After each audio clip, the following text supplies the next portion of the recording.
Smart Bourse vous est présenté par Tikeo Capital.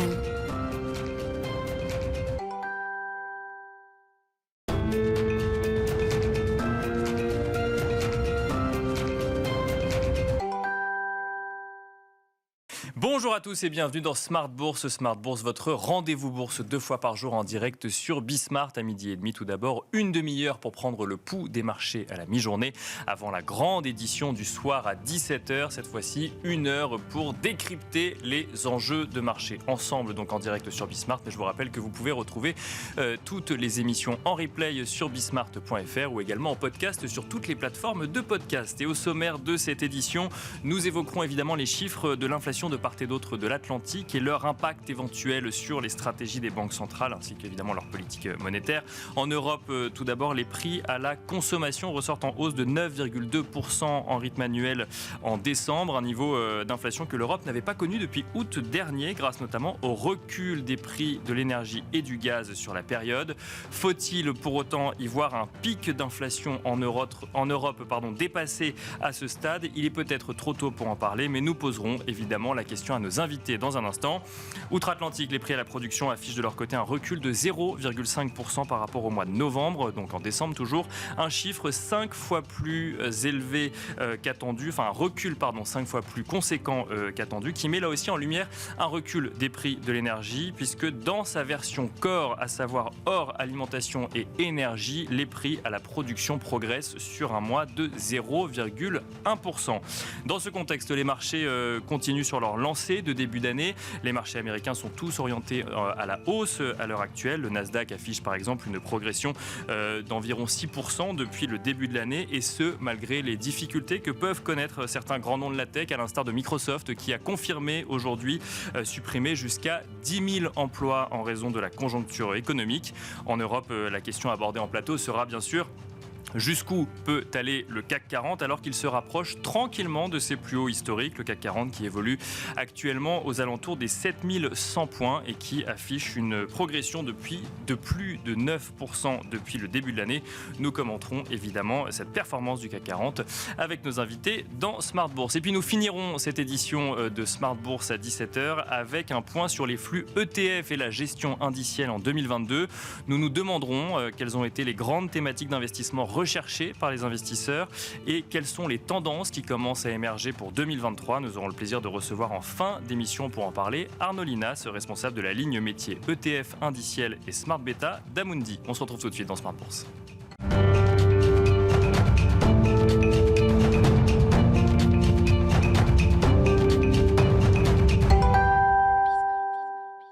Et nous commençons, comme d'habitude, avec Tendance, mon ami, le résumé complet de l'actualité boursière du jour proposé par Alix Nguyen. Alix, la bourse de Paris qui se maintient dans le vert aujourd'hui. Oui, si la prudence domine toujours, le marché se trouve conforté par la baisse plus forte qu'attendue des prix à la production aux États-Unis. L'indice en question a reculé de 0,5% par rapport à novembre. Hors alimentation et énergie, ils ont augmenté de 0,1%. Toujours aux États-Unis, en décembre, les ventes au détail ont diminué d'1,1%, ou le signe que la politique monétaire de la Fed porte ses fruits. Et puis, plus près de nous, Eurostat confirme la hausse de 9,2% sur un an des prix à la consommation en décembre dans la zone euro. Et au-delà des statistiques, Alix, la saison des résultats se poursuit aux États-Unis. United Airlines a publié des comptes supérieurs aux attentes et table cette année sur un quadruplement de ses profits grâce à la reprise de la demande dans le transport aérien. Son titre bondit. À Paris, les titres d'Air France KLM et ADP en profitent. Et alors, si on continue avec l'actualité du jour, Alix, la Banque du Japon ne semble pas prête à changer de stratégie monétaire. Non, la Banque centrale conserve via un vote unanime ses objectifs de maintien des taux près de zéro et refuse d'envisager tout resserrement monétaire. La fermeté de la BOJ a immédiatement enclenché une baisse des rendements des obligations souveraines japonaises à 10 ans, un recul du yen et une poussée de la bourse de Tokyo. Toujours du côté des banques centrales, dans le cadre du forum de Davos, François Villeroy de Galhau s'est attelé à rappeler que la BCE n'a pas encore gagné la bataille dans la lutte contre l'inflation et d'ajouter que les commentaires de Christine Lagarde allant dans le sens d'une hausse des taux de 50 points de base en février restent valables. On retient, Alix, également d'autres déclarations, dont celle de la directrice adjointe du FMI, Gita Gopinath. Gita Gopinath a indiqué que l'institution allait réviser en hausse ses prévisions économiques. À noter également les propos du chancelier allemand Olaf Scholz, selon lesquels l'économie allemande devrait pouvoir éviter une récession cette année. Dans ce contexte, la Fed publiera à 20h son livre beige. Plusieurs membres de la Fed doivent d'ailleurs s'exprimer cette semaine avant la période de blackout qui commencera samedi en amont du prochain FOMC. Et on finit avec une info valeur. Alix, on remarque la nette hausse de BNP Paribas. Et le titre profite d'une annonce selon laquelle la cession de sa filiale californienne au groupe canadien BMO a obtenu toutes les autorisations réglementaires. 13 mois après l'annonce de cette cession pour 16,3 milliards de dollars, la Fed a en effet formellement donné son feu vert pour cette opération. Voilà, donc Tendance, mon ami, le résumé complet de l'actualité boursière du jour proposé par Alix Nguyen.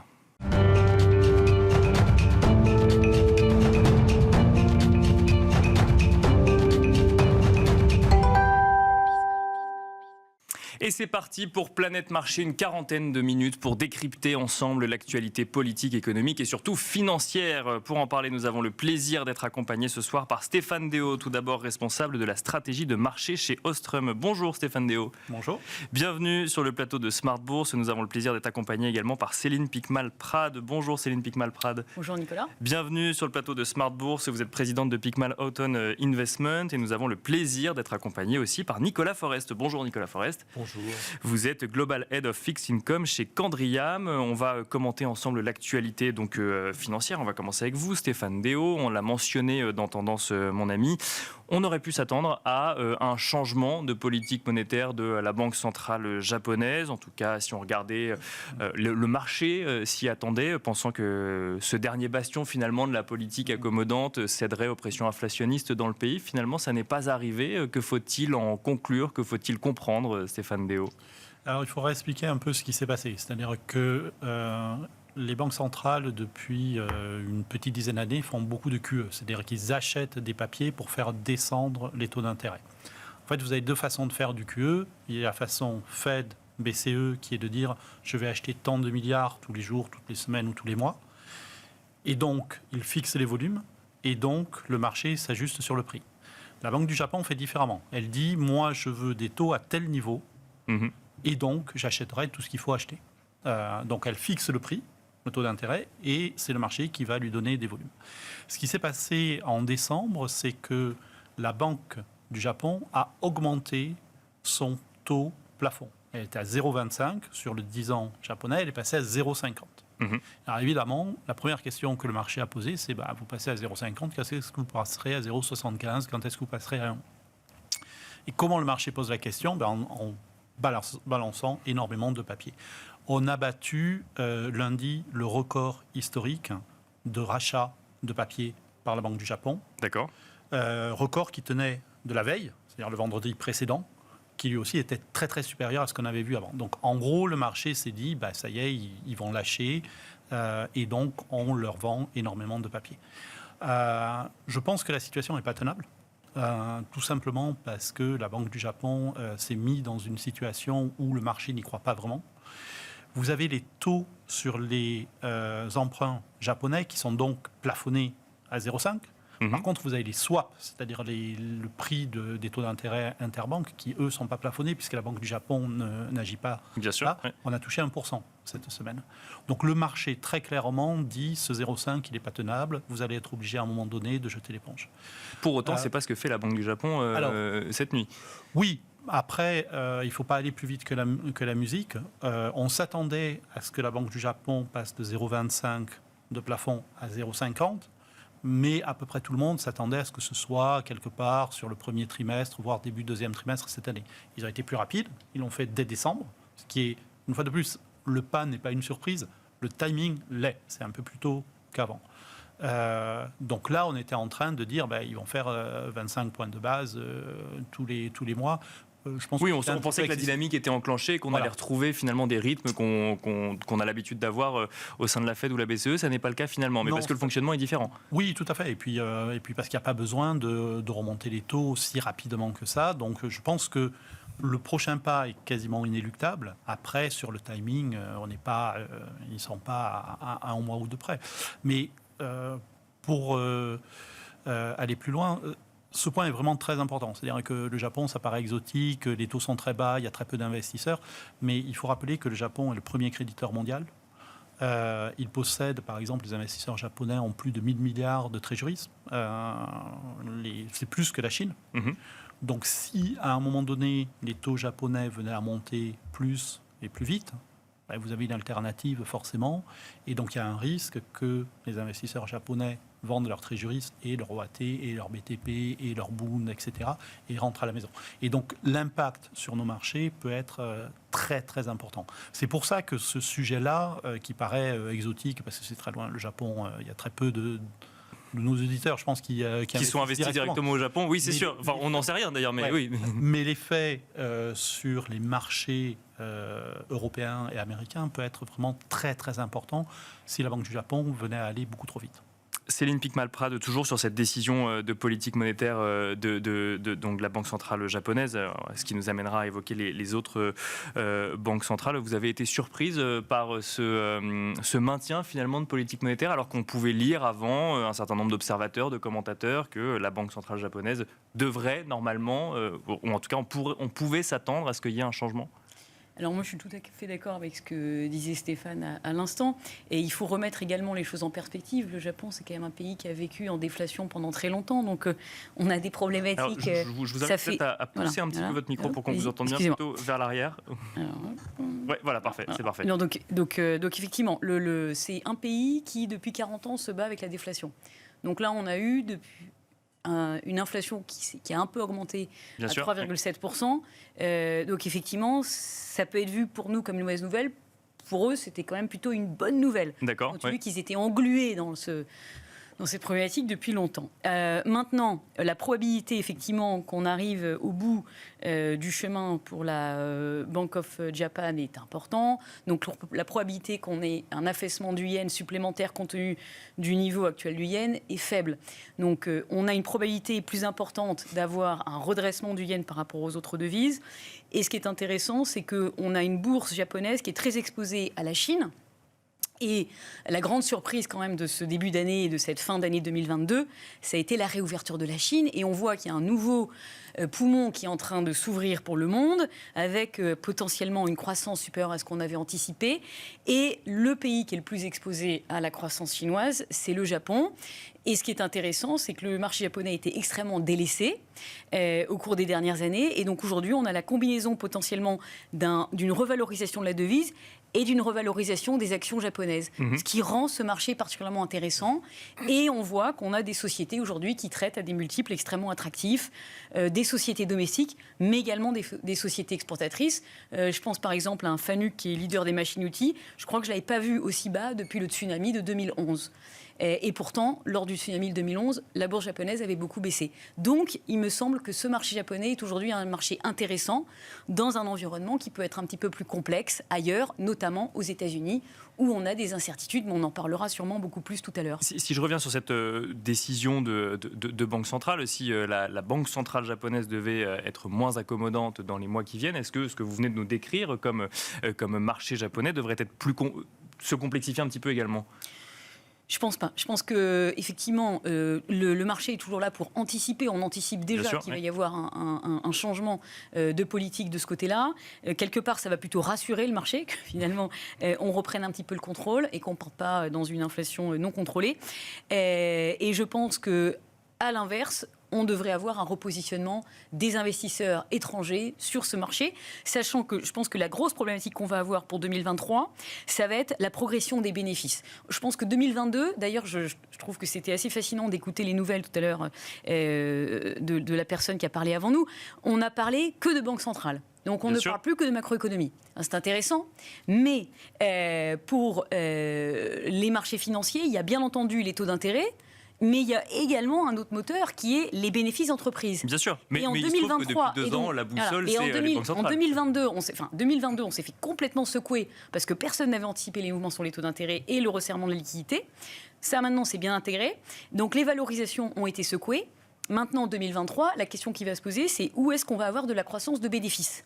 Et c'est là qu'il va falloir être attentif et sortir les bons dossiers et faire le distinguo entre les bons et les mauvais. Et à mon sens, c'est ça qui devrait être le moteur de l'année 2023, puisqu'on n'aura plus ce moteur qui vient des banques centrales et qui vient des mouvements sur les taux d'intérêt. Donc beaucoup plus, quelque chose de beaucoup plus fin. Et ce qui est intéressant quand même pour nous en tant qu'investisseurs, c'est que le marché est massivement positionné sur une géographie, les États-Unis, puisqu'en indice action internationale aujourd'hui, c'est 57% les États-Unis. Donc c'est énorme. Souvenez-vous, il y a 10 ans, on était peut-être à 35%, 36% sur les États-Unis. Donc on a une expansion massive des États-Unis dans un panier d'actions internationales. Et l'autre secteur, quand on regarde d'un point de vue sectoriel, qui a massivement explosé, c'est la technologie. Donc la technologie, on parlait tout à l'heure de Microsoft, qui licencie 10 000 personnes, 5% de ses salariés, Amazon qui licencie, etc. Je ne suis pas certaine que ça indique une progression de bénéfices à venir qui va être extrêmement élevée. On risque d'être plutôt dans un environnement compliqué. Donc on risque d'avoir d'un côté les États-Unis, de l'autre côté le reste du monde, d'un côté la technologie, de l'autre côté les autres secteurs. Et c'est ça qui rend notre métier aujourd'hui intéressant et notre travail d'investisseur passionnant. Voilà. Nicolas Forest, avant de rentrer effectivement dans tous ces sujets actions, sujet réouverture de la Chine, peut-être si on reste sur ce sujet japonais, c'est intéressant. C'est-à-dire qu'effectivement, comme nous le dit Stéphane Déo, ça se passe loin de nous, mais en même temps, ça a des incidences, on s'en rend compte, sur nos gestions quotidiennes. Oui. Enfin, sur vos gestions quotidiennes. Vous avez déjà tout dit, je ne vais pas rajouter tellement d'éléments. Le premier point quand même, c'est que l'inflation japonaise est quand même assez élevée et j'ai oublié le nom de cette entreprise, mais qui détient notamment Uniqlo, vous savez, les bien sûr, oui. Merci, qui a décidé d'augmenter les salaires de tous ses collaborateurs de 10%. 10%. C'est pas mal. Donc on a eu en général, je pense, une forte remontée de l'inflation totale, headline, dans le monde en 2022. Et on voit bien qu'il y a un glissement sur l'inflation, avec peut-être moins d'inflation headline, parce qu'on en reparlera, les effets d'énergie baissent, et donc l'inflation totale pourrait baisser. Mais on a quand même une augmentation des salaires un peu partout. Donc quand même, si les salaires montent au Japon, avec une inflation qui est quand même assez élevée pour les Japonais, la position de la Banque du Japon, elle n'est pas vraiment tenable. Et ces achats qu'ils font tous les jours n'est pas tenable. Ça n'a pas de sens. Donc il va bien falloir sortir de ça. Et je pense qu'en 2023, ça va être sans aucun doute une option. Le deuxième point, c'est que Kuroda, si mes calculs sont bons, ça fait presque 10 ans qu'il est gouverneur. Et il part en avril. Et il part en avril. Oui. Donc je pense qu'il ne le fera pas. Je pense qu'il va laisser ça à son successeur. D'accord. Ouais. Vous savez, parfois, c'est plus facile de demander à son successeur de traiter les problèmes qu'on n'a pas su résoudre soi-même. Donc je vois pas, enfin je sais pas. Ça pourrait venir expliquer l'attentisme sur le sujet de la Banque centrale japonaise. Je sais pas, ou peut-être qu'il y a quand même, je pense, un aspect politique de succession de Kuroda qui est quand même certainement important, voir un peu où est-ce qu'il va préparer le terrain ou pas. Mais ça, c'est un point que je rajouterai un peu à ce qui a été dit, ce qui n'a pas été dit jusqu'ici. Et le dernier point que je voulais dire, et je rejoins évidemment, le grand point qui peut faire tout ajuster, c'est le yen. Parce que le yen, en fait, en devise, si vous regardez une parité des pouvoirs d'achat, si vous regardez une vision un peu long terme, est quand même super pas cher, cheap. Donc il y a vraiment un potentiel de rebond de la devise japonaise qui pourrait avoir lieu si on a une banque centrale qui change un peu son fusil d'épaule. Et en effet, la devise japonaise pourrait retrouver des couleurs, notamment par rapport au dollar américain. Alors, je vous propose de continuer un petit peu sur les banques centrales. Céline, on ira sur des sujets actions un petit peu plus tard. On va continuer un tout petit peu sur les banques centrales. Peut-être toujours avec vous, Nicolas Forest. Si on regarde un petit peu ce qui se passe du côté de la BCE, j'ai envie de vous parler de la BCE parce que j'ai envie de commenter quand même un petit peu ce chiffre d'inflation pour le mois de décembre, plus 9,2%. 9,2% d'inflation au mois de décembre. On peut se poser la question de savoir si le pic d'inflation est déjà passé. Mais alors, effectivement, on parle d'un point de vue global. On prend en compte effectivement l'impact des prix de l'énergie qui, du fait de la réouverture de la Chine, a connu un petit souffle. En tout cas, ça a donné un petit peu de souffle à ces hausses de prix. Qu'est-ce qu'on peut attendre de la prochaine réunion de politique monétaire de la BCE, sachant que les messages qui nous parviennent sont un peu discordants. D'un côté, on entend Philippe Lane qui nous dit qu'il faut augmenter quoi qu'il arrive, et de l'autre, on a François Villeroy. Oui, exactement, Villeroy de Gallo. Oui. Bon, alors, je vais commenter après les commentaires des Bien banques sûr, centrales. oui. Sur l'inflation, je vais dire un peu des tartes à la crème que tout le monde connaît, mais quand même rappeler que l'inflation européenne, c'est pas la même inflation que l'inflation américaine ou que le modèle chinois. Chaque économie a eu, je dirais, des chocs différents. On a une inflation qui est plutôt liée à la demande aux États-Unis, avec vraiment une hausse des salaires et on a vu vraiment aussi une forte remontée de l'inflation corps. En Europe, l'Europe a quand même été principalement victime d'un choc d'offres lié au fait simplement de la forte hausse des prix du gaz. Et donc, cette inflation-là, elle est en train de refluer, puisqu'évidemment, le gaz, quand vous regardez, ça dépend de comment vous regardez, quel prix, quel contrat. Mais sur un glissement annuel, on n'est plus du tout en territoire positif.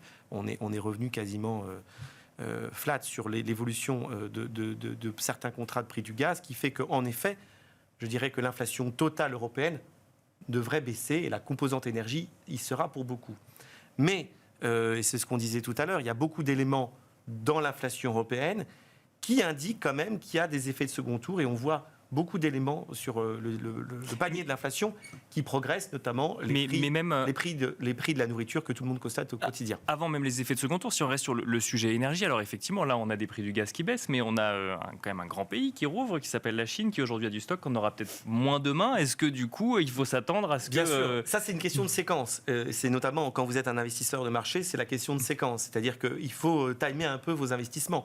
Aujourd'hui, ce que le grand game changer, le grand changement entre la réunion de décembre où Christine Lagarde a surpris tout le monde avec une espèce d'agressivité qu'on ne lui connaissait pas, et maintenant, c'est que le prix du gaz s'est effondré. Et donc, pour comprendre les banques centrales et pour comprendre ce que vous avez dit tout à l'heure sur les prévisions du FMI ou de la Banque mondiale, et tous ces gens étaient très inquiets. Et là, maintenant, tout le monde est en train de dire, finalement, ce qu'a dit aussi le Premier ministre allemand, finalement... la récession qu'on prévoyait, oui, c'est ça. D'ailleurs, tous les économistes, en décembre, c'était la fin du monde. Et là, en Europe, on se dit, finalement, on peut éviter la récession. En même temps, il faut une pichenette pour être en récession en Europe, puisque la croissance potentielle est très faible. Et donc, on peut facilement tomber d'un côté ou de l'autre de la pièce. Donc, l'inflation totale, elle va quand même baisser dans un premier temps. Effectivement, si la Chine rouvre et que la demande de matières premières repart à la hausse, ça peut faire repartir l'inflation. Donc, le point d'atterrissage de l'inflation, où ira l'inflation fin d'année, c'est très difficile. Elle va baisser jusqu'à quel niveau? Et ça, on peut en discuter. Mais donc, l'inflation baisse, et c'est quand même un vrai changement pour les investisseurs qui explique la baisse des taux d'intérêt et qui explique... Au-delà de ce que vous avez dit, malgré tout, les banques centrales et les taux d'intérêt ont beaucoup d'impact aussi sur les classes d'actifs risqués, puisque tout performe en même temps, les taux baissent et les actions montent, parce qu'effectivement, on se dit moins d'inflation, donc moins de hausse de taux. Et pour revenir à votre question sur la Banque centrale, je pense que la Banque centrale européenne fera 50 points. D'accord. Donc, meeting. Donc plus que ce que le marché prévoit aujourd'hui. Non, il y a un peu de... ça dépend ce que vous regardez. Il y a un peu de friture sur la ligne, comme on on peut dire. Christine Lagarde ne montre pas finalement... Enfin, je pense que quelle capacité elle a à obtenir un consensus, c'est clairement pas Mario Draghi. François Villeroy de Galhau, il aime beaucoup parler. Il parle il y a un peu de discussion, mais je pense que ça serait quand même assez bizarre qu'après un discours aussi au quiche au mois de décembre, elle fasse que 25 points au prochain meeting. Donc je pense qu'elle fera les 50 points. Néanmoins, quel est le taux final de la hausse de taux de la BCE? Moi, je ne vois pas tellement au-dessus de 3%. Certains pensaient 3,25, mais je pense bien qu'elle devrait s'arrêter à 3%. Et si ça s'arrête là, eh bien, ça ouvre quand même une fenêtre de respiration. Pas forcément des baisses tout de suite, mais ça ouvre une fenêtre de respiration. Et les déclarations un peu dans tous les sens des banques centrales, ça montre qu'eux-mêmes sont dans une situation délicate. Et je pense qu'il y a deux raisons pour cela. Un, la baisse des prix du gaz, la baisse de l'énergie, qui rend très difficile les anticipations d'inflation, puisqu'ils se sont tous trompés et c'est très difficile. Bien sûr, oui. Et deux, la Banque centrale, elle est quand même data dependent. C'est-à-dire qu'avant de monter plus les taux, elle voudrait quand même voir quel est l'impact de ces premières hausses de taux sur l'économie, notamment par exemple sur le marché immobilier ou sur les entreprises. Est-ce que l'Europe peut absorber des hausses de taux? Je vous rappelle encore qu'il y a encore peu de temps, cet été, quand on parlait des premières hausses de taux, on était dans le stress de l'inquiétude sur les marchés périphériques avec une hausse des taux italiens, et on a mis un outil anti-fragmentation parce qu'on s'inquiétait de la hausse de taux de la Banque centrale européenne et de son impact sur les États périphériques. On voit pour l'instant que ça tient très bien. Donc la Banque centrale, elle doit aussi regarder l'impact de ces hausses de taux sur l'économie et les marchés pour être plus à l'aise, pour éventuellement remonter. Stéphane Déo, j'ai envie de vous poser la question de manière un peu provocatrice pour regarder effectivement tout ce qu'on s'est dit sous un autre angle. Un dégonflement des prix de l'énergie suffirait-il à régler une partie du problème? Non, pas du tout. Si on regarde l'inflation qui a été publiée ce matin en Europe, on a tous les détails. Donc, moi, Donc on va regarder. C'est Donc ça. j'ai regardé. Ce que vous voyez, c'est qu'effectivement, les prix de l'énergie baissent. C'est-à-dire que si vous regardez le niveau en décembre, on est en dessous de là où on était en novembre, qui lui-même était en dessous du niveau d'octobre. Donc il y avait une baisse des prix de l'énergie. Si vous regardez tout le reste, ça monte. Donc l'inflation accélère dans l'alimentaire, dans les services et dans les biens hors énergie. Donc je pense que le pic de l'inflation, on l'a passé très clairement, justement parce qu'il y a des effets sur l'énergie qui étaient colossaux et qui sont en train de diminuer. La vraie question, c'est où est-ce qu'on atterrit. Moi, ce que je vois, c'est, d'une part, je pense qu'il est maintenant assez indiscutable qu'il y a des effets de second rang.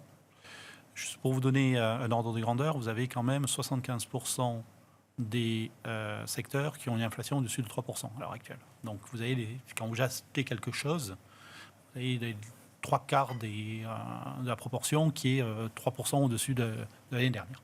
Donc, ça s'est diffusé sur énormément de secteurs. Et puis, on a des salaires qui commencent à glisser vers le haut. Et ça, c'est plus du tout la même histoire. Ça, c'est quelque chose qu'on n'a pas vu depuis une éternité. Alors, entre économistes, on s'est beaucoup chamaillé en début d'année. Là, on se chamaille moins parce que je pense qu'il est clair pour tout le monde qu'effectivement, il y a des salaires qui montent. Alors, on n'est pas dans les années 70, on n'est pas à 10%. Mais si je vous donne 4% de pression salariale, et on est au-dessus à l'heure actuelle, 1% de productivité en étant très généreux, ça vous fait des coûts salariaux à 3%. Bon, mais 3%, ça veut dire que c'est un peu le plancher pour l'inflation. Et c'est un peu ce qu'on a en tête, nous, c'est-à-dire on peut avoir paradoxalement une inflation qui baisse très très vite. D'accord, oui. Mais qui part de 9%, voire de 10%. Voilà. Donc, vous pouvez aller à 5 très rapidement, donc vous faites 10, parce qu'on était à 10 en novembre. Oui, bien sûr. Vous faites 10, 5 d'ici cet été. Mais après, pour aller en dessous, ça va être beaucoup, beaucoup plus compliqué. Et donc, il y a une dynamique de marché que je trouve intéressante parce que le marché, en ce moment, on veut voir que les bonnes nouvelles, s'excite beaucoup sur ces baisses d'inflation. Très bien. Nous, honnêtement, ça ne nous surprend pas énormément. Par contre, la vraie question, c'est à partir de cet été, quand on sera à 5 et qu'on n'arrivera plus à baisser beaucoup plus vite, beaucoup plus bas, comment va réagir le marché? Parce que là, on ne va plus pouvoir pricer des baisses de taux de la Fed, de la BCE et se dire c'est fini, il n'y a plus d'inflation. Donc je pense qu'il va y avoir un petit moment de réveil. Et vous voyez, le vrai sujet pour moi, il n'est pas sur la dynamique à court terme, qui sera, je pense, là c'est indubitable, il va y avoir des baisses très très rapides de l'inflation. La vraie question, c'est quand est-ce qu'on se stabilise et à quel niveau? Parce que on sera loin de 2, je pense. Parce que des hausses de salaire, ça vient loquer quelque part l'inflation, mais quel que soit le marché du travail, parce que là on parle au niveau européen, alors effectivement on a l'exemple français, mais il y a d'autres typologies de marché de travail aussi au sein de la zone euro. Ça ne changera rien, ça, pour le coup? Si vous voulez... Alors, moi, je faisais partie de ceux qui pensaient que l'inflation salariale allait progresser. J'avais un magnifique modèle qui me disait fin 2022, on sera à 4%. Complètement faux, on y était dès le deuxième trimestre de l'année. Donc même les gens très bullish ou positifs comme moi étaient complètement trop tard. Bon, ouais. Pourquoi je voyais des salaires qui montaient? En fait, il faut se poser 3 questions pour comprendre l'évolution des salaires. La première, c'est le taux de chômage. Parce que quand vous avez un taux de chômage qui est très bas, c'est l'employé qui a le pouvoir de négociation. Bien sûr, oui. Or, à l'heure actuelle, on est au plus bas historique. Vous avez une enquête de l'INSEE qui dit que les 2/3 des entreprises dans l'industrie en France ne peuvent pas recruter, donc le pouvoir de négociation, on sait où il est. Le deuxième argument, c'est évidemment l'inflation. Vous ne négociez pas pareil vos salaires quand l'inflation est à 0 et quand elle est à 10%. Et le troisième point, c'est les bénéfices des entreprises. Parce que mon histoire de pouvoir de négociation, c'est bien gentil, mais si votre entreprise faut pouvoir les payer, les salaires. Oui. Voilà. Bon. Là, les entreprises, elles ont des marges, elles sont plutôt confortables pour l'instant.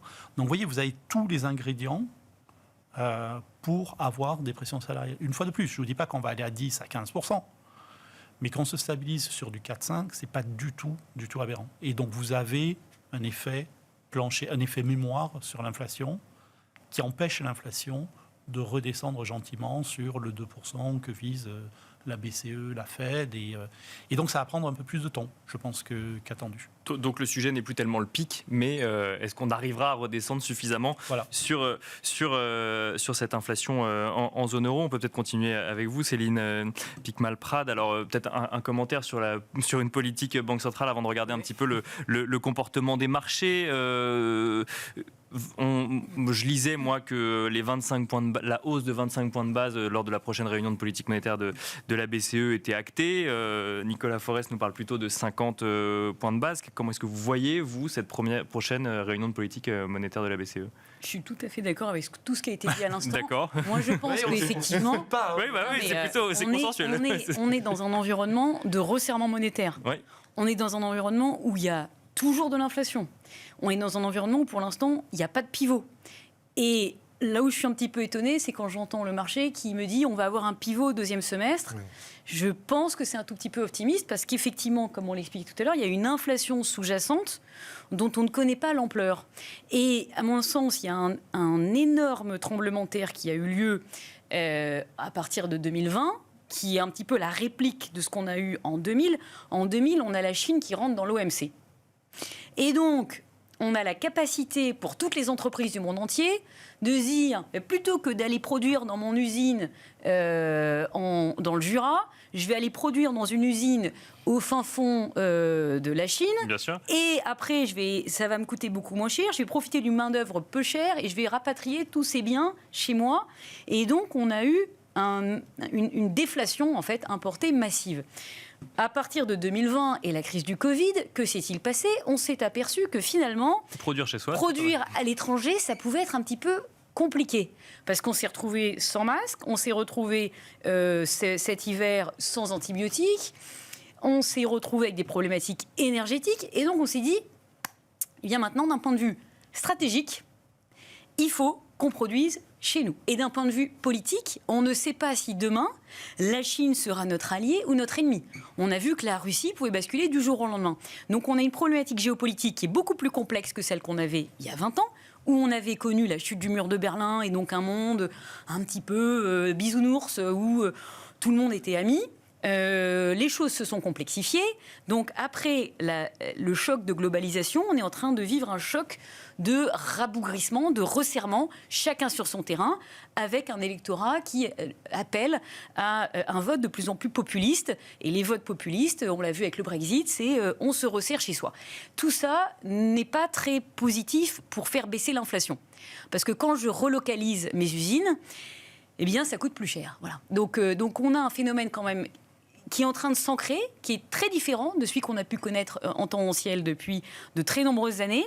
Et donc, il va falloir qu'on sache, du coup, effectivement, où est-ce qu'on atterrit. Mais on risque d'atterrir plus haut que ce qu'on anticipe. Et en tous les cas, ça risque de complexifier ce pivot qu'on attend tous de réinjection de liquidités dans le marché. Parce que, comme on le sait, les marchés, après, ils sont portés par la liquidité. Mais aujourd'hui, est-ce que les banques centrales vont être en capacité de réinjecter la liquidité? Je pense que ça risque d'être plus compliqué que ce qu'on pense. Alors qu'effectivement, à l'opposé, on va avoir des marchés comme le marché chinois sur lequel il n'y a pas de problème de liquidité, puisque vous n'avez pas de problème d'inflation.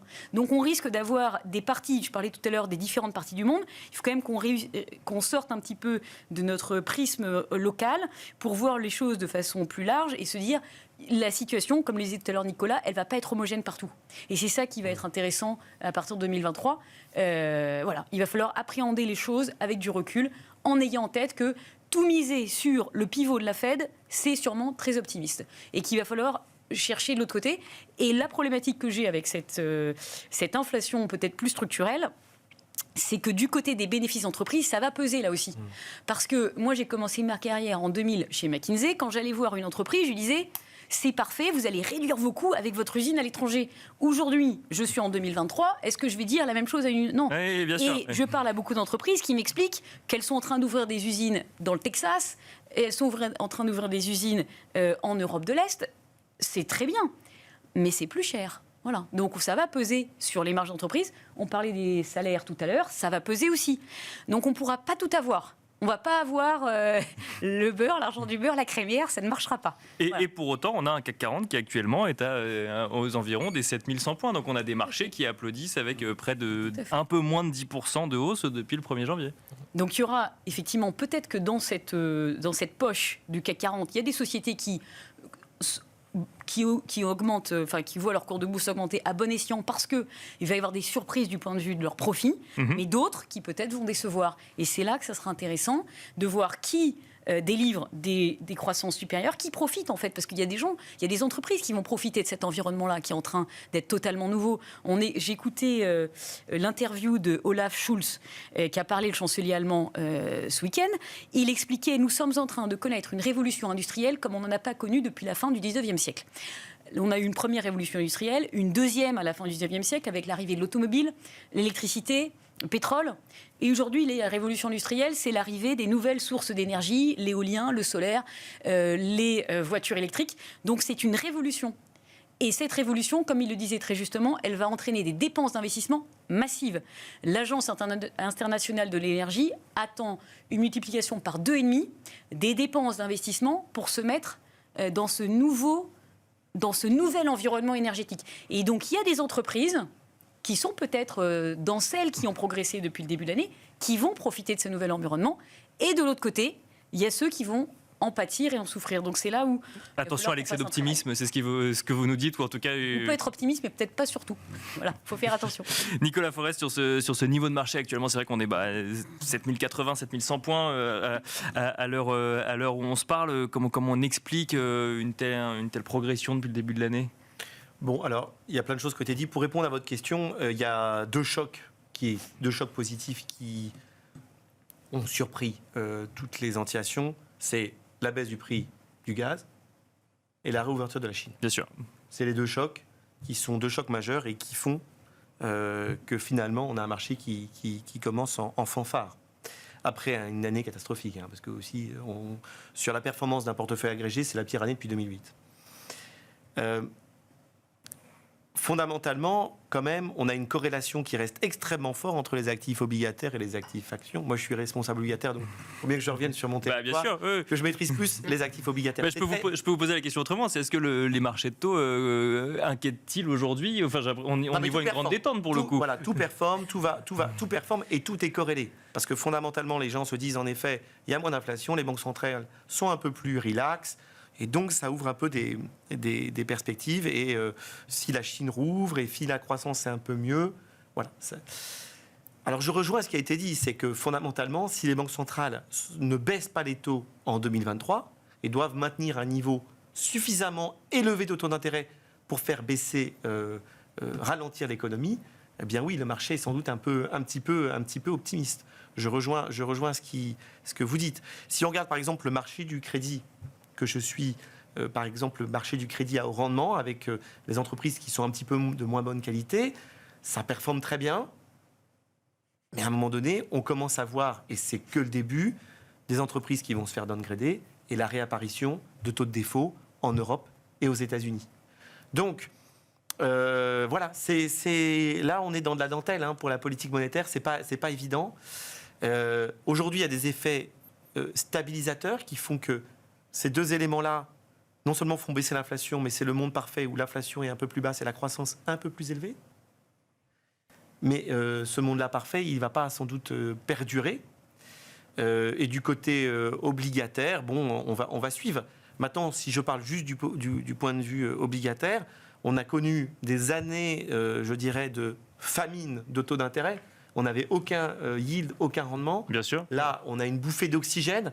Donc, reste clairement super attractif d'acheter des obligations, notamment de qualité crédit de bonne qualité ou des obligations souveraines. Ça offre vraiment des belles perspectives.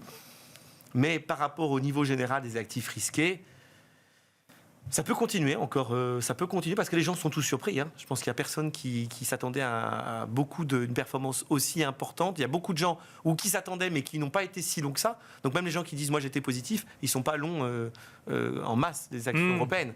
Parce que les actions européennes, leur performance a surpris. Donc voilà, ça peut surprendre. Du côté obligataire aussi, on s'attendait à beaucoup d'émissions. Il y a eu beaucoup d'émissions de bonne qualité, très peu d'émissions à yield. Et du côté des émissions à venir, des émissions étatiques, pour faire le lien avec ce que vous avez dit, Olaf Scholz, qui disait que le plan de 200 milliards qu'ils avaient prévu, le fameux plan de 200 milliards qu'ils avaient prévu de façon, en 2022, un peu stand-alone, finalement, ils ne vont pas faire les 200 milliards. Et finalement, la dette qui va sans doute être émise, ça sera peut-être moins une dette allemande qu'une dette européenne. Donc ça change beaucoup. Donc il va falloir être très attentif et certainement encore de la volatilité. Mais pour l'instant, je dois dire quand même que je ne vois pas de raison que ça déraille à court terme.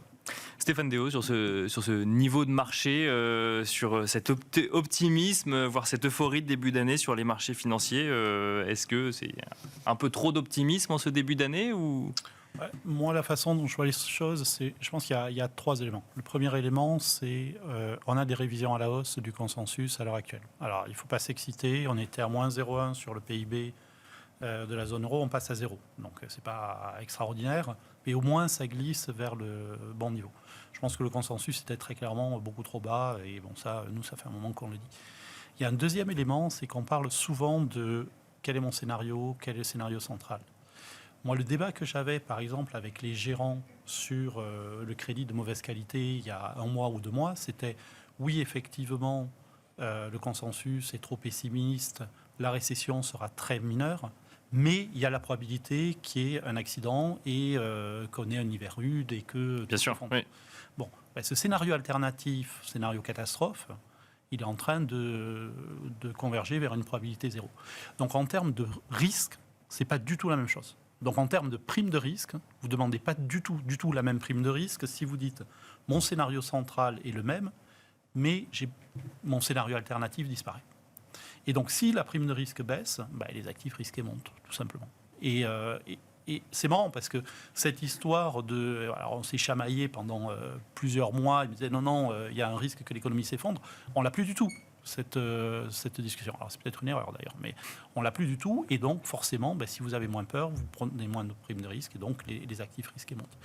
Puis le dernier point, c'est que oui, je pense qu'il y a pas mal de gens qui ont raté la marche. Je vais juste vous donner un exemple. Moi, j'ai un indicateur du bêta des hedge funds. C'est-à-dire, je regarde les hedge funds, comment ils réagissent par rapport au marché. S'ils surréagissent au marché, c'est qu'ils sont très, très exposés. S'ils sous-réagissent au marché, c'est qu'ils sont sous-exposés, qu'ils ont peur. Là, on est quasiment au plus bas en termes de réaction sur les 20 dernières années.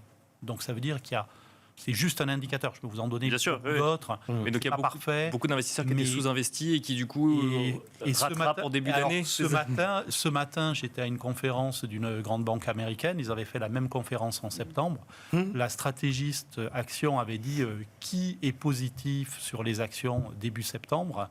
On était 3 à lever la main sur une salle où il y avait 200 personnes. Donc il y a clairement un niveau de pessimisme qui était extrême, qui était trop haut. Et donc on est en train de normaliser ça. Et donc effectivement, moi je vois bien une espèce de torture chinoise où la bourse monte, la plupart des gens sont un petit peu en retard, sont obligés de racheter, et donc on court après le marché, et ça continue à glisser vers le haut petit à petit. Céline Picmal-Prat, vous vouliez réagir également? Oui, je pense qu'on est en train de vivre un short squeeze. Ouais, c'est comme ça qu'on appelle ça. Merci. Mais c'est exactement ça. Et on n'a pas beaucoup de volume. Je suis tout à fait d'accord sur les marchés. Donc effectivement, c'est vraiment un étranglement progressif, un supplice chinois, qui peut continuer effectivement. Puisque pour l'instant, il n'y a pas d'éléments contrariants, comme vous le disiez également tout à l'heure. Donc on peut continuer sur ce mouvement-là. Là, ce qui va être intéressant, c'est qu'on va avoir les résultats des entreprises qui vont sortir. Donc on va quand même un petit peu plus réfléchir avec des chiffres concrets, plutôt que d'anticiper, enfin de parler sans savoir où on en est. Mais effectivement, et ce qui est très intéressant surtout sur les marchés, notamment sur le marché européen, c'est qu'on partait d'un point, d'un niveau de valorisation qui était bas. Donc c'est ça aussi, c'est que on va avoir un marché américain qui est 2 fois plus cher que le marché européen. Donc on n'a pas des bases de comparaison qui sont similaires.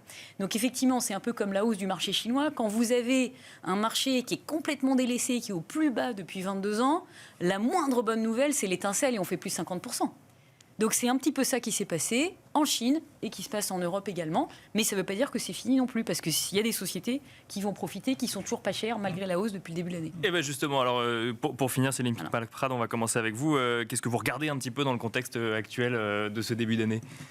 Alors, les sociétés qu'on privilégie, c'est les sociétés qui sont exposées effectivement d'un point de vue industriel à la révolution énergétique qu'on est en train de vivre.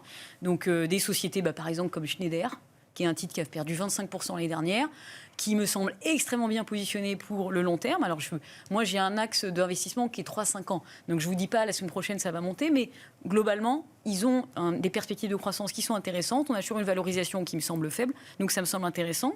Après, en dehors de ce thème industriel, énergie, métaux, ce qui est intéressant, c'est les pays émergents. Les pays émergents, si j'étais revenu sur ce plateau il y a 15 ans, on m'aurait dit il faut absolument avoir des pays émergents. C'est là qu'il y a de la croissance. En 2022, tout le monde a complètement viré cutie. Les émergents, il ne faut pas y toucher. La Chine, c'est vraiment c'est inflammable.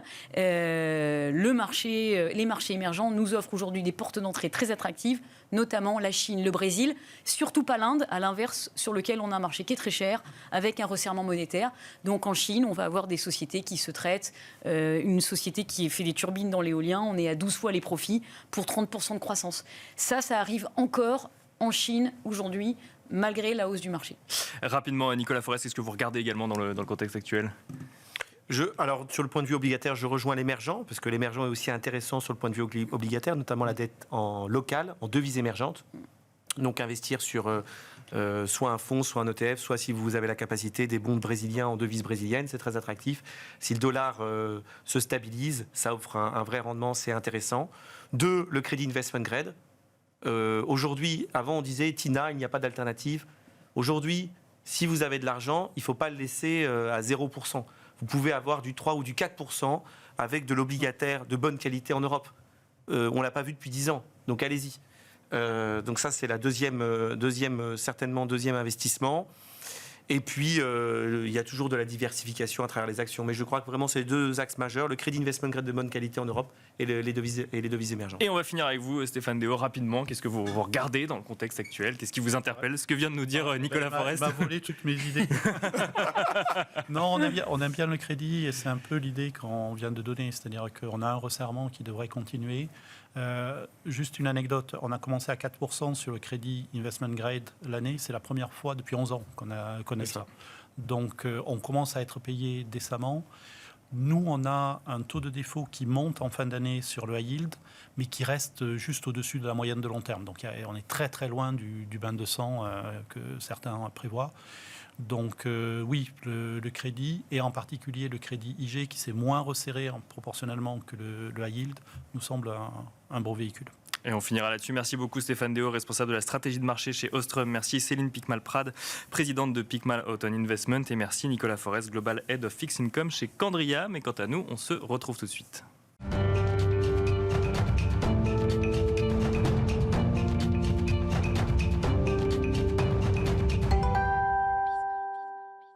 Et nous enchaînons avec le dernier quart d'heure de Smart Bourse, le quart d'heure thématique où nous allons tenter de faire un bilan des flux ETF, des gestions ETF en 2022. Et pour cela, nous avons le plaisir d'être accompagnés sur le plateau de Smart Bourse par Arnaud Linas. Bonjour Arnaud Linas. Bonjour Nicolas. Bienvenue sur le plateau Smart Bourse. Vous êtes responsable de la ligne métier ETF, indiciel et Smart Beta d'Amundi. Alors on va évidemment évoquer les stratégies ETF dans un instant, mais juste avant peut-être un petit mot sur cette fusion entre Lyxor et Amundi. La finalisation de l'acquisition a été annoncée il y a tout juste un an, à quelques jours près.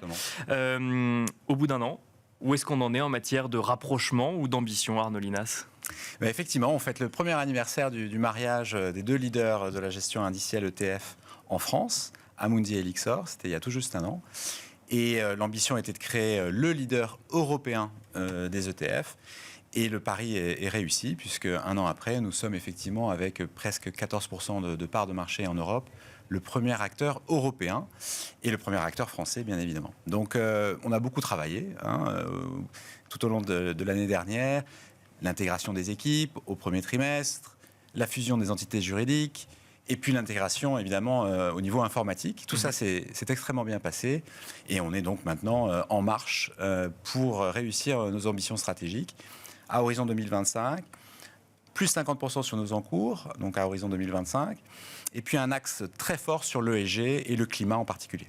C'est peut-être des sujets sur lesquels on reviendra justement sur les prévisions de 2023 ou en tout cas les attentes des épargnants. Si on regarde dans le rétroviseur, si on regarde en 2022, quels ont été, quel bilan on peut faire finalement des flux ETF en 2022 ? Alors le marché des ETF s'est bien comporté dans une année exceptionnelle à bien des égards. Il faut se rappeler que c'est, comme le disaient d'ailleurs vos invités précédents, c'est la pire année sur les marchés combinés actions, fixed income depuis 2008. On a eu une volatilité gigantesque sur les taux. On a eu 250 points de base d'augmentation des taux en moyenne. On n'avait pas vu ça depuis 40 ans. Donc on était effectivement dans des conditions financières, macro, pour cette fusion qui était particulière. Mais le marché des ETF a continué à collecter tous les mois. On est sur le marché européen, on est sur une levée de l'ordre de 80 milliards d'euros, une croissance nette d'environ 7%, à comparer avec une croissance nette moyenne sur les 10 dernières années qui est autour de 10%. Donc on a fait un petit peu moins bien, mais on a quand même été sur un rythme très soutenu de collecte, mois après mois, assez équilibré entre les actions et les taux. Et ce qui est intéressant de voir, c'est la dynamique au cours de l'année, c'est-à-dire qu'on a eu d'abord un premier trimestre excellent sur les actions, et puis progressivement, les investisseurs, les gérants de portefeuille professionnels, les particuliers, se sont orientés vers les produits de taux.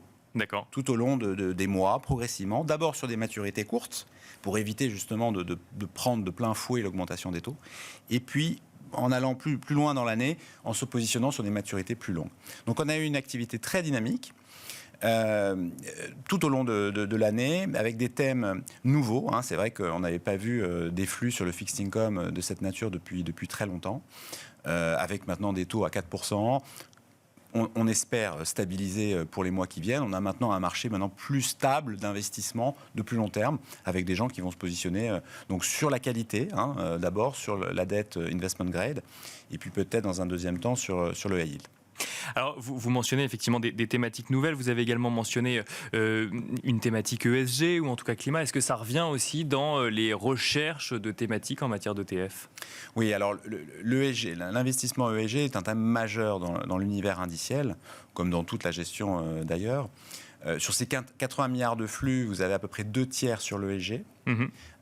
Chez Amundi, ça correspond à une collecte quasiment à 100% de nos flux sur le domaine de l'ESG. Donc c'est vraiment un secteur où Amundi se positionne en tant que leader en termes de nombre de supports d'investissement, que ce soit sur les actions ou le fixed income, et en termes de liquidité qu'on offre à nos clients. Donc l'ESG, particulièrement en Europe, est devenu un thème majeur. Et ce qu'on observe maintenant, c'est une transition vers des indices climat. D'accord. Donc c'est un sous-ensemble finalement de l'univers ESG. Vous l'avez d'ailleurs peut-être noté, Euronext a annoncé la semaine dernière le lancement de l'indice CAC Climat, aligné sur les accords de Paris de 2015, donc limiter l'augmentation de la température à 1,5 à horizon fin du siècle. Donc on commence à avoir des indices thématiques sur la thématique climat, avec des objectifs extrêmement quantitatifs, précis, sur lesquels on peut effectivement lancer des ETF. D'ailleurs, nous avons le projet de lancer un ETF sur ce nouvel indice CAC Climat. Donc, on observe ça dans l'univers action, par exemple à travers le CAC, mais également à travers l'univers fixed income, où l'essentiel des flux, d'ailleurs l'année dernière, plus de 2/3 des flux sur le fixed income se sont faits sur des indices à composantes qui prennent en compte des critères extra-financiers ESG et qui sont alignés également sur les accords de Paris. Donc, c'est vraiment dans ce domaine-là qu'on focalise notre innovation. Que ce soit action ou obligation, c'est quoi ? Ça passe par des green bonds finalement ou Alors, effectivement, les green bonds, pour le coup, c'est de l'investissement pur pour financer la transition. Donc, nous étions d'ailleurs les premiers à lancer un ETF sur les green bonds en 2017. D'accord. Ça fait déjà plus de 5 ans. À l'époque, c'était un marché qui n'était pas extrêmement liquide. Donc nous avions pris quelques initiatives pour lancer ce produit-là. Aujourd'hui, on a effectivement un marché sous-jacent, les green bonds, qui est beaucoup plus liquide, donc qui nous permet d'augmenter les tailles sous gestion. Et nous avons donc fait des petits frères, des petites sœurs à cet ETF green bond, notamment sur les obligations d'entreprise, donc des corporates qui émettent des green bonds pour financer des projets de transition. Donc ça, c'est effectivement à noter. On reste dans l'investissement thématique. Ce qui est à noter, c'est que par ailleurs, si vous voulez, les grands indices traditionnels, que ce soit l'indice Global Aggregate européen, par exemple. Donc l'ensemble des titres obligataires, on peut y appliquer un filtre ESG, avec un certain nombre d'exclusions, des exclusions sectorielles par exemple. On va bien évidemment exclure les titres exposés au pétrole, on va exclure les titres exposés au charbon, mais on va aussi y appliquer une méthode de pondération qui vise finalement à privilégier les émetteurs vertueux qui ont eux-mêmes lancé, on va dire, des politiques de transition climatique au sein des entreprises et pour lesquelles finalement nous allons rewarder en augmentant le poids dans les indices. Donc ça c'est vraiment une transformation de notre métier.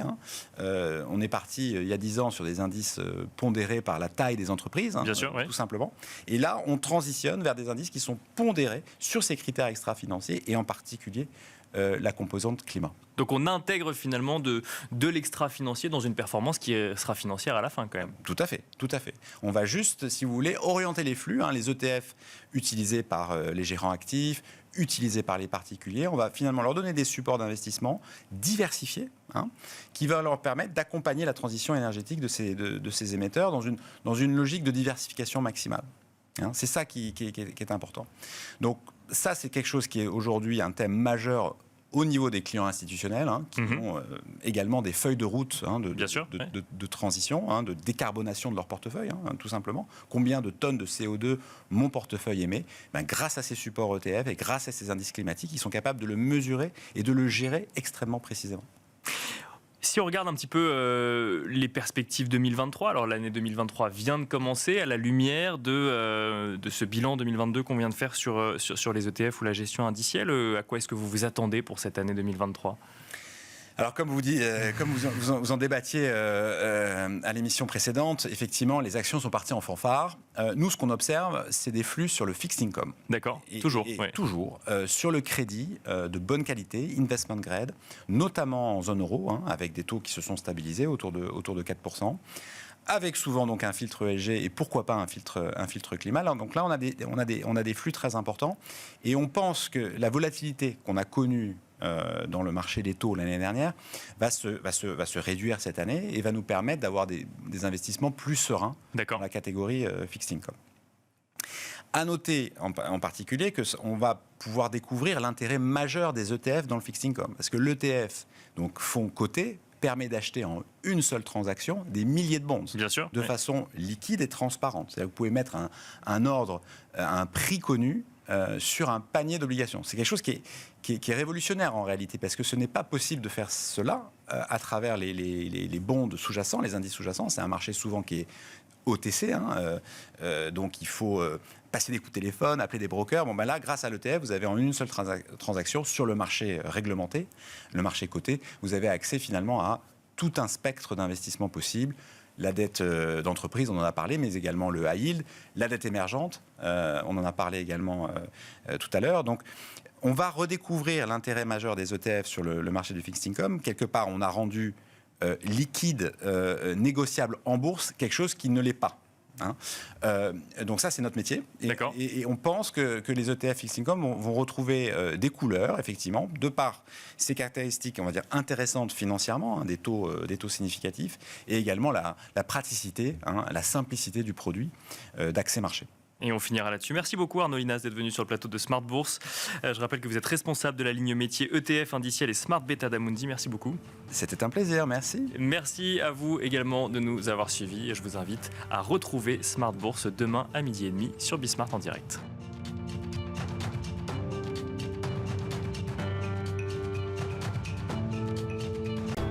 Smart Bourse vous a été présenté par Tikeo Capital.